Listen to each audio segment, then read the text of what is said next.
Ah, yes. Politics, politics, politics. What a crazy business. Who would want to be in politics? Not Jimi Hendrix, I'll tell you that much. Let me tell you this.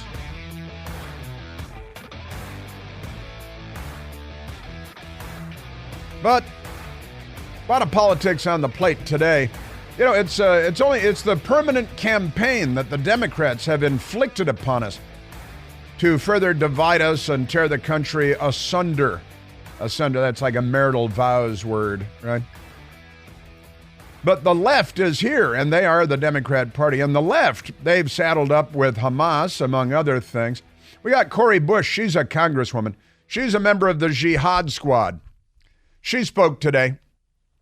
She's talking about Hamas as though she's a part of Hamas. She says us, talking about herself and Hamas, because she's an anti-American, racist, xenophobic, anti-Semitic, anti-American radical, and perfectly in the mainstream of the Democrat Party in 2023.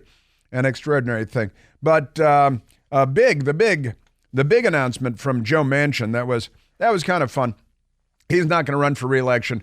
The Senate in West Virginia, the Democrats don't really like him much anyway. But it looks as though the Republican governor in West Virginia, Jim Justice, great name, is running for the Senate seat as a Republican. And it looks like he's doing very well in the polls. And maybe not a coincidence that the Democrat sometimes and not always is planning on dropping out of the race, Joe Manchin. And now he's talking about joining forces with Mitt Romney, who a former sometime Republican, and they may run on the no labels or something ticket. That's not really a ticket now, but no labels. We're neither Republican nor Democrat. One of them, a now former Democrat senator, or soon to be former Democrat senator, and the other one, the Mitt Romney, and he's former lots of things. But they're talking about running on a ticket. And then there's that Marianne Williamson, and she's out there. And then there's Robert F. Kennedy Jr., right? And then there's who else? You got all kinds of people out there. The Radical Green Party, Jill Stein. Got all these people on the left running all over the place. And I suspect none of them will impact a single Trump vote. But many of them will affect lots of Joe Biden votes or whoever it is that they have running next year. Because, yeah, so Joe Manchin, he's not running. And also this could swing because Jim Justice is a Republican. And you know, this is the balance of the Senate. It's all such a ridiculous game. It shouldn't be a part of our everyday lives. You know what I mean? Politics in Washington should not be a part of our everyday lives as Americans. It should function properly so that we don't have to pay too much attention to what's going on in Washington. But they make that impossible because it's a terrible television show, a cable television show. But politics. And the polls really have the Democrats in a panic. And Joe Biden was asked about it yesterday, and I want to share some of that with you because it's crazy out there, and you never know what's going to happen next, which is why you have to stay tuned for the next exciting episode. And the cable channels, they still nobody watches CNN and nobody watches MSNBC, but never mind that. Manchin retirement boosts West Virginia coal scion Senate bid. Republican Governor Jim Justice solidifies front-runner status with Joe Manchin stepping down. Oh no, that's another Republican seat in the Senate. So now his life is in danger because Democrats, like Marjorie Taylor Greene, they had to arrest somebody yesterday for threatening to assassinate Marjorie Taylor Greene, Republican member of Congress, Georgia. Democrats hate her more than they hate most other people. But they do hate most other people, too. All right, I want to get to some audio, and then I want to share with you some of the polls some of the polls that are out, and it's got CNN very concerned indeed. Let's go to number 13, which is where our Joe Biden audio sound bites start today. He was asked about this limp-wristed military strike in Syria, where he, as President of the United States, ordered that the U.S. military strike an effectively useless, empty warehouse not filled with the bad fighters that are trying to kill American troops in Syria and Iraq, but just a symbolic gesture of sorts that the U.S. military can strike them, and they will. And he was asked, well, these strikes didn't really produce any results. Why bother? Are the retaliatory strikes working? Yeah. I mean, they're working in the sense that we're hitting the targets we're shooting.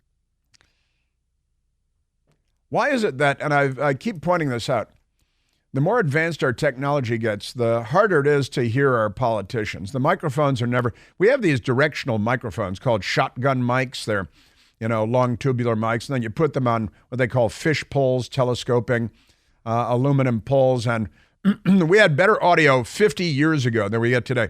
Every time President Trump comes out to speak, you can't hear anything he's saying because the news media doesn't have the, but there's Joe Biden say, oh, well, it was a great strike. It was a really good strike. Everybody likes my strike. It was so wonderful. The strike was just amazing. How awful, and it's our news media. It's their fault. They know that they're going to produce terrible audio. And Joe Biden was, oh no, it was a real good strike. It didn't accomplish anything, and Iran is not intimidated, and their proxy groups are not intimidated by us because we're not striking them. So he just pretends that this was a real good thing, and the media pretends along with him. But it was, in fact, an embarrassing, feckless, useless strike that blew up a mostly empty building and didn't impress anyone. But when asked about it, Joe Biden gave a flat, boring, kind of non-answer. And that's okay because he's a Democrat. Joe Biden also was at an event, delivered a speech in Illinois yesterday. And it was a union thing because they love strikes and unions. Unions raise a lot of money for them and get out the vote for them and pay no attention to what they're actually doing, which is great. But Joe Biden was giving a speech when a pro-Hamas Democrat in the crowd heckled him. And that's always amusing. Here's Joe Biden being heckled. Here's the deal. I got raised on automobiles. My dad ran an automobile. He didn't own it. He ran an automobile agency for a long time.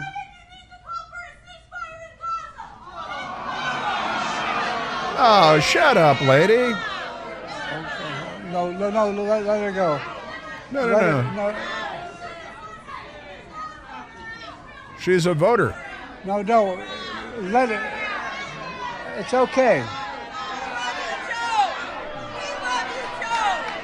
Anyway.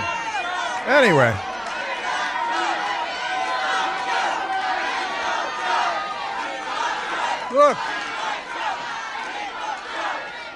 I guess what I'm trying to say to you is, I grew up in neighborhoods where I know what it likes when the plant closes down. What? Yeah, no, you didn't, and no, you're not. Heckled by a pro-Palestinian protester, and that's just the Democrat Party. They're pro-Hamas. Hamas is a radical Islamic terrorist organization that is genocidal. But Joe Biden. And he put on a stupid T-shirt, and he was giving an idiotic speech, and he's in Illinois, United Auto Workers, and these crazy people out there, and it's kind of sad, but the crowd lynched her afterward, and she's dead. It's very, very tragic, well, moderately tragic, slightly sad, perhaps. Amazing stuff. Heckled. Because Democrats, and how many protesters were dragged out of the hearing yesterday? It was a hearing on Capitol Hill. I think 10 individual protesters were dragged out of the hearing because they were standing up one at a time, screaming at the top of their lungs, being pro-radical Islamic jihad, which is kind of interesting. But the Democrat Party has gone mad. They've really gone mad. Speaking of the United Auto Workers, he's in Illinois, and they're the pro-jihad Democrat Party boosters, supporters, and voters heckled again by a protester demanding a Gaza ceasefire. President holds rowdy rally where a crowd chants Trump to be jailed. And, Trump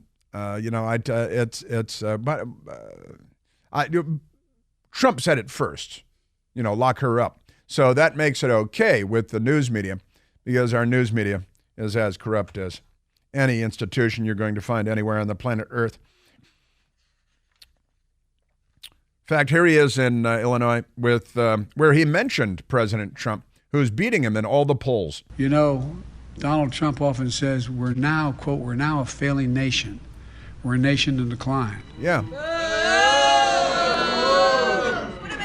And by the way, the reason I mention it is these mega Republicans. I don't know where they come from. No, I mean it sincerely. From the military? But that's not what I see. From police forces? Well, you're not aware of anything that's going on around you. You just sit in your high chair, kicking your feet back and forth, watching episodes of Hazel and eating bowls of Cheerios, bowls of porridge.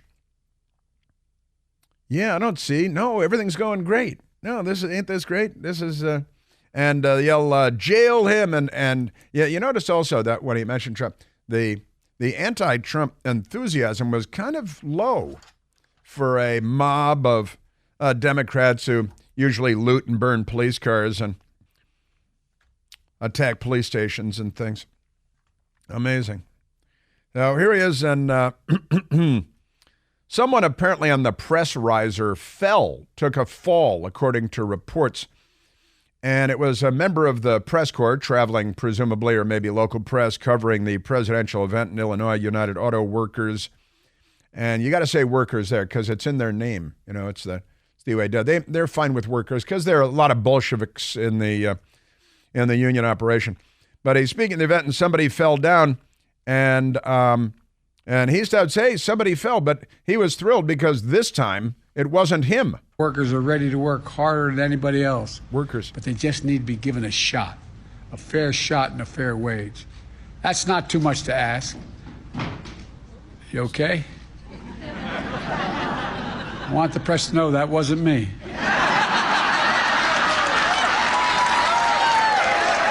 It wasn't that funny.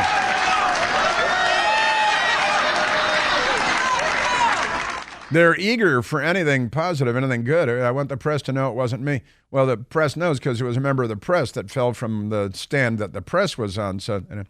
But the crowd went wild because it was a self-deprecating joke about him falling downstairs and tripping over sandbags and being a maroon, as Bugs Bunny would say. I just want the press to know it wasn't me. Then back at the White House, Joe Biden asked by Peter Doocy about his dismal, horrible, terrible poll numbers. And he makes up something about there being a lot of good polls out there, but you guys just aren't paying attention to them. Why do you think it is that you're trailing Trump in all these swing state polls? Because you don't read the polls out. There are 10 polls. 8 of them I'm beating him in those states. 8 of them. You guys only do 2. CNN and New York Times. Check it out. Check it out. We'll get you a copy of all those polls. Okay? You don't believe you're trailing in battleground states? No, I don't. See, why are you trailing the polls? Because you only read 2 of them. Well, interestingly enough, CNN's poll, terrible for him. And interestingly, after Joe Biden said that, CNN published, the White House released a list of the polls that they like, but they shouldn't. And those polls are coming up. And even the communist Van Jones thinks that maybe Joe Biden is polishing this turd.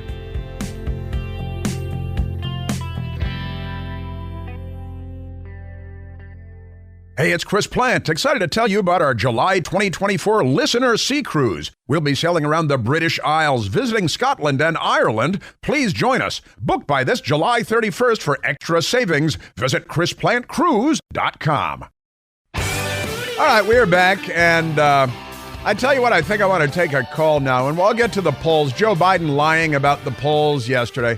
Oh, no, 8 of them are real good if you're very severely mentally impaired. But we'll get to those.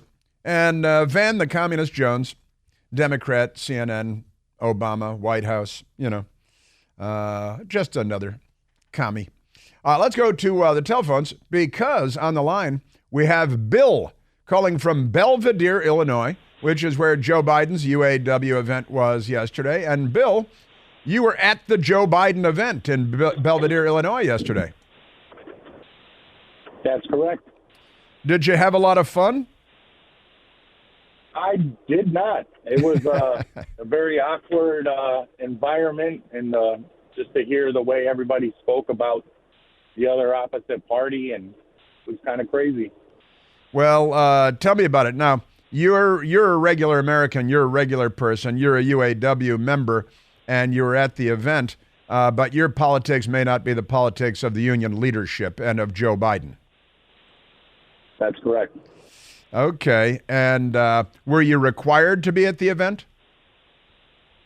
I was not required to be at the event, but there was invitations set out, and I thought I'd go check it out. You don't really get opportunities like that, but I really wanted to see what was going to be said firsthand and sure, see if there was going to be a spectacle or any gas. Yeah, right, sure, yeah. There is an entertainment value built in, and it's the President of the United States, and he's in your town, and you're invited to the event, so you go to the event. And when you say what you were hearing about Republicans and Trump and the political parties, what kind of stuff were you hearing? Just pretty much that we're all liars and we can't admit the truth about anything, and we have problems accepting how things are in the world, and just that we lie so much. And it was a lot. And some of it I just couldn't believe. Like, you just can't really see common sense, I guess. Yeah, common sense isn't. Almost. Yeah, brainwashed. Yeah, delete almost. It is brainwashing. And the Republicans are terrible liars and can't accept the real world and the way things are. Yeah, well, that's look, Bill. That's what the Democrat Party preaches and teaches. It's about division. It's about tearing the country apart and asunder. And in the end, it's about their own power. It's about securing power, and they do it by way of division and hostility. And they're very effective at it because of information dominance. Thanks, Bill.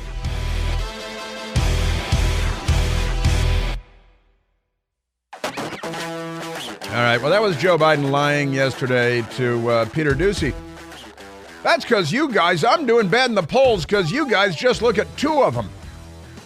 8 out of 10, I'm beating him. He is a lying Sacagawea, is what he is. Can't believe anything he says. Even CNN posted on their website the polls, the stack of polls. And let me just share with you. The Associated Press poll has Joe Biden with a 38% approval rating and a 61% disapproval rating. So that would be a bad one.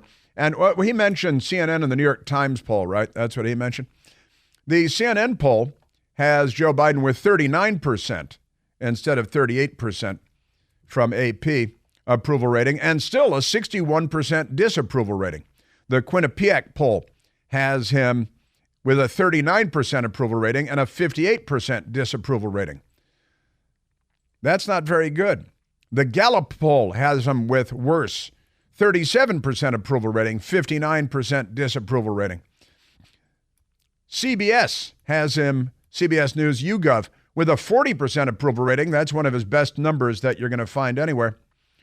And 60% disapproval rating. These are tragic numbers. Grinnell College, 38% approval. You've got CNBC, 37% approval. Quinnipiac, 38%. This is a separate poll from Quinnipiac University with 38% approval rating. The CNN poll with a 41% approval, 59% disapproval. I'm still looking for the 8 polls where he's winning. And there's not one, not a single poll. He just said, I'm beating. Oh, you're looking at Peter Doocy, Fox News. You're looking at the wrong polls. You're just looking at 2. Yeah, the New York Times and CNN, who are your bootlicks. And so he lied. He just made it up and said, oh, no, I'm winning in 8 of the 10. But there's not a single poll here where he's winning. The NPR poll, he does best because they're the biggest bootlicks. 42%, that's his highest approval rating you're going to find anywhere. 42% approval rating from National Panhandler Radio, 50% disapproval, which is better than the 61% disapproval that he's getting elsewhere. NBC News, 41% approval. Honestly.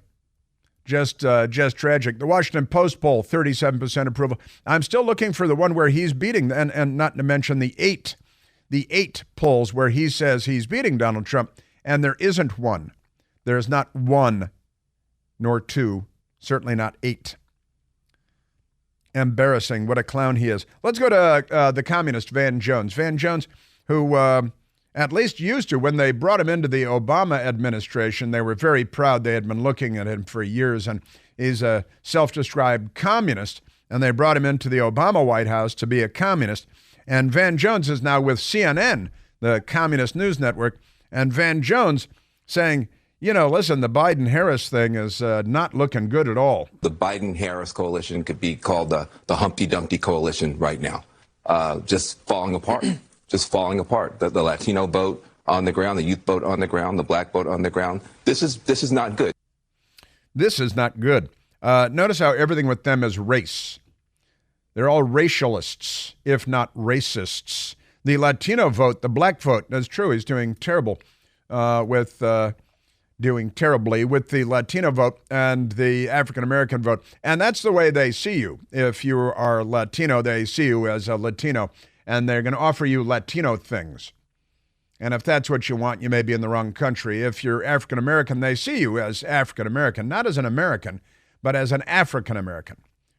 Latino, you're a Latino-American. You don't have the same aspirations that I have. You don't have the same interests in government that I have. Your interests are different. So they come up with things that, only you would like. It's, again, a way of balkanizing the country, breaking us down by identity group, and in the end, pitting us against one another for resources, because Democrats. All right, I know that there are a lot of, let's go to the telephones. Let's go to Dave calling from, from Louisiana. Dave, listening on the WMAL app. What is it? Natchitoches, Louisiana. Natchitoches, Yes, Louisiana. I married a girl from Natchitoches. I'm from New Jersey originally. I love your show, Chris. Been listening to you since I was working in Grand Rapids years ago, and so a real pleasure to talk to you. Welcome. Thank you very much. My dad. Oh, I'm sorry, I didn't mean to talk over you. Better. My father flew in World War II out of Brazil looking for U-boats in the Caribbean. Right when he trained in Corpus Christi Naval Air Station, met my mother, and after the war went back and got her. Meanwhile, her uncle, Don, worked for MacArthur in the Philippines, was captured by the Japanese and spent almost 3 years in a prisoner of war camp. Wow. And was liberated just before the end of the war by that. Where they made a movie about it with Benjamin Bratt called The Great Raid. And he was Colonel Sawtelle was his name, and he was my Uncle Don. His son, my cousin, he was a West Pointer as well, and he carried JFK's casket down the Capitol steps after the funeral. Wow! So a lot of military history in my family, but I'm not one of them. But when Uncle Don got out of the prisoner of war camp, my mom didn't have any parents. They both passed away at an early age. So he came up to New Jersey, and I got a picture of him in full dress, kind of gaunt, walking her down the aisle right after he got out of the prisoner of war camp. Wow. So a good story. Could make a movie out of it, really. Wow. And, as we all ought to know, the Japanese prisoner of war camps were savage and brutal and We think of the Japanese being such kind and polite and gentle people now. World War II, they were the extreme opposite of that in every respect. Yeah, he was in the Bataan Death March, and they killed all the guys at the North Camp, and then they were going to the South Camp when they were rescued. They were about to burn them up too. And Uncle Don passed away when I was a young boy. I used to go visit him in Corpus Christi, but I remember him. He was, he had a lot of. I could tell he couldn't get around very well because he'd been beat up and he had malaria. It was sad. He died back in the 60s. I do remember him, and I try to honor his memory and my dad and everybody every Veterans Day by going to the celebrations because they all three of them.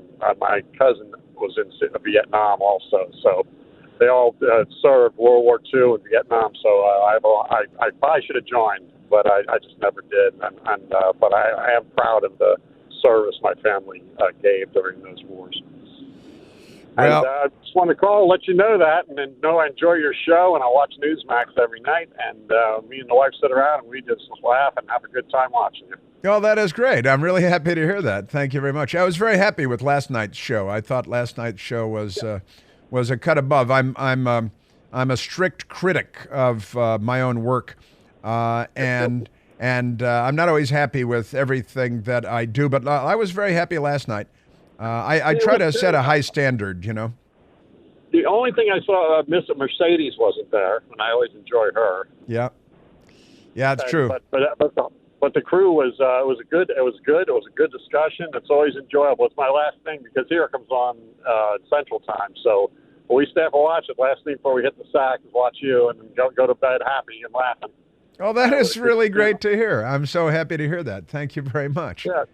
You're the new Johnny Carson to us. Well, that is extremely high praise. That's a wonderful compliment. Thank you very much. I have one request before I get off. You need to have a politics and a pint somewhere down south. Oh, Dallas is 4 hours away. We're at the stockyards. You ought to have one down this way so all the southern listeners can go see it. We should have one in Natchitoches, Louisiana, I think, is where we should have one. It's where they made Steel Magnolias, the movie with Dolly Parton and Sally Field, and all that was made here. No kidding. So it's a beautiful place, huh? Yeah, it's really pretty. Right on the Cane River. It's got beautiful shops, like a little French Quarter to it, and it's safe. And it's an hour below Shreveport, right on the Cane River. And the Christmas festival here we get thousands and thousands of people for the lights along the river. It's beautiful. It really is. That is wonderful. What a great call. Hey, well, good. Well, great talking to you, Chris. I won't keep you any longer, and I'll be listening every day. I usually listen to the afternoon podcast, but I got to run down to Alexandria and go to the doctor, so I figured I'd give you a listen live, and I've been meaning to call you, so it's sure a pleasure talking with you, sir. Well, the pleasure is all mine, Dave. Thank you very much, and what a great family you have, and what a great story. You hear how just copacetic he is. He lives in a happy place, in an American place, and comes from a great American family, and yes, and tomorrow being Veterans Day, very appropriate that we take some time today, and the Marine Corps birthday today too, that we take some time to remember and honor our veterans, living and past, and stop to appreciate the greatness of the United States of America, and certainly since World War II. And before as well, but certainly since World War II, when America became the arsenal of democracy and smashed fascism, which is also called the Socialist Workers' Party of Germany, just by the way, and smashed imperialism in Asia, and stood Japan up and stood Germany up after the war, and allowed them to breathe normally and let them keep their emperor in Japan, and put Germany. Well, eventually put Germany back together after the Soviet Union rolled over half of it. That created a problem. And we held the Soviet bear at bay for generations, manning the Fulda Gap and beyond. And we won the Cold War. Ronald Wilson Reagan, thank you very much.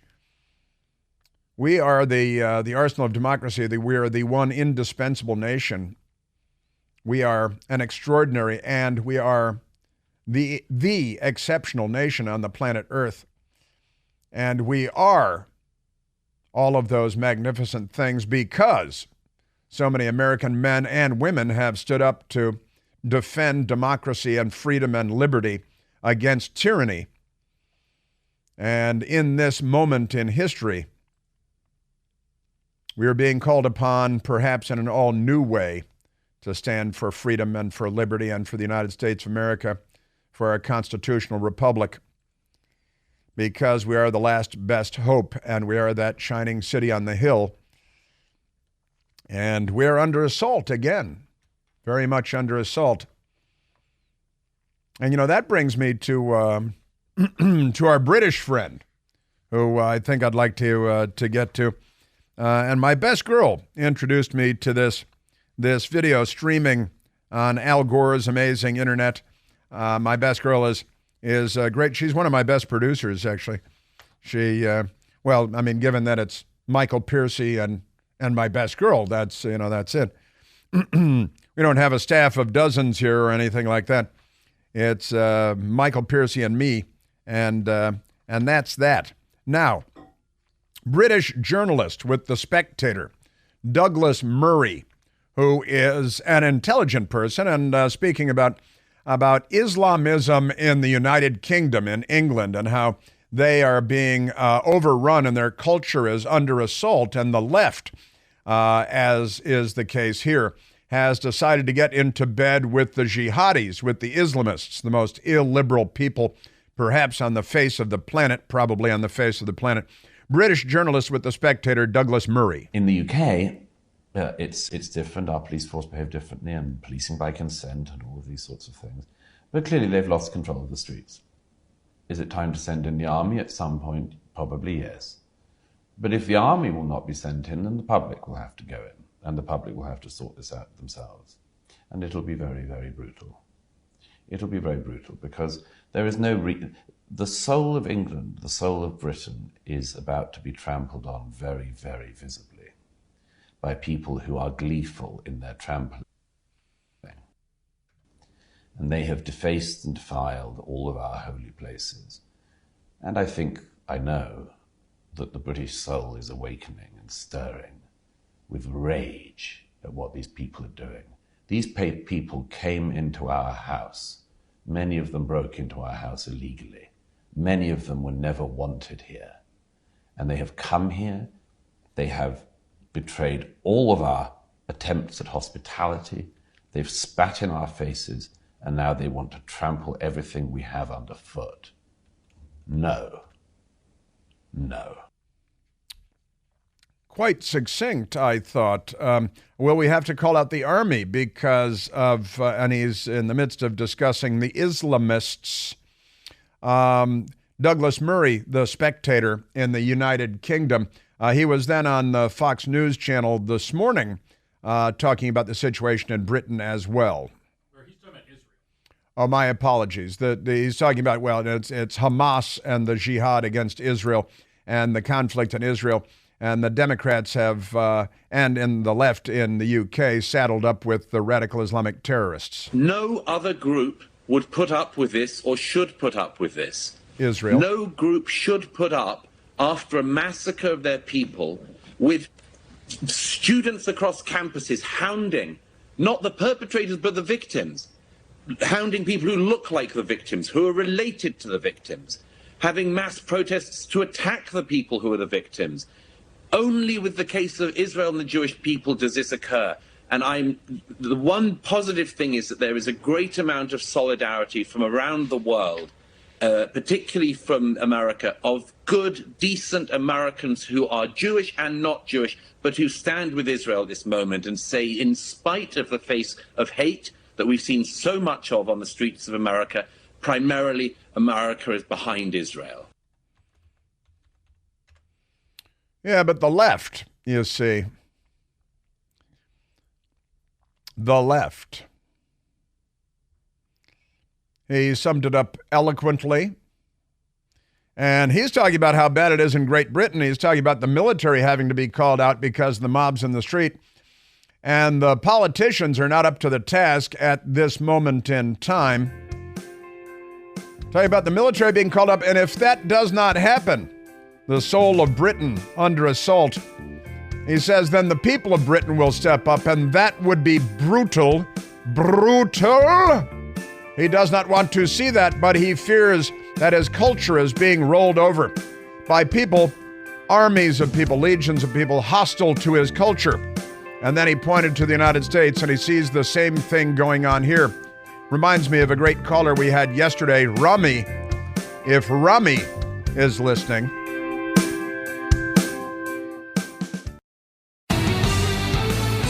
Douglas Murray reporting from Israel, also doing spectacular work. On television, he's a writer and author. Wrote The War on the West, How to Prevail in the Age of Unreason by Douglas Murray. But Douglas Murray reporting on television. And my friend Sebastian Gork and I going back and forth on this, and Douglas Murray reporting from Israel with body armor on, and talking about the poor Gazans. Well, excuse me, but when they parachuted into the music fest and beat and raped a woman and then murdered her and then dragged her naked body into the Gaza, the crowds came out to kick and spit on her body and to drag her about and essentially lynch the dead body. And those were the mobs in the streets that voted for Hamas to be their political leadership.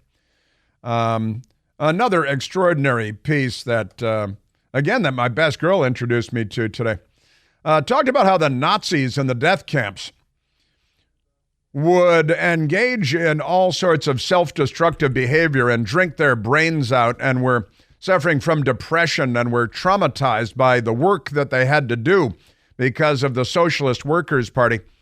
Whereas in Hamas, they celebrate the massacre of the innocents, the torture, the mutilation, the rape, the hostages. They celebrate it. Most Nazis did not.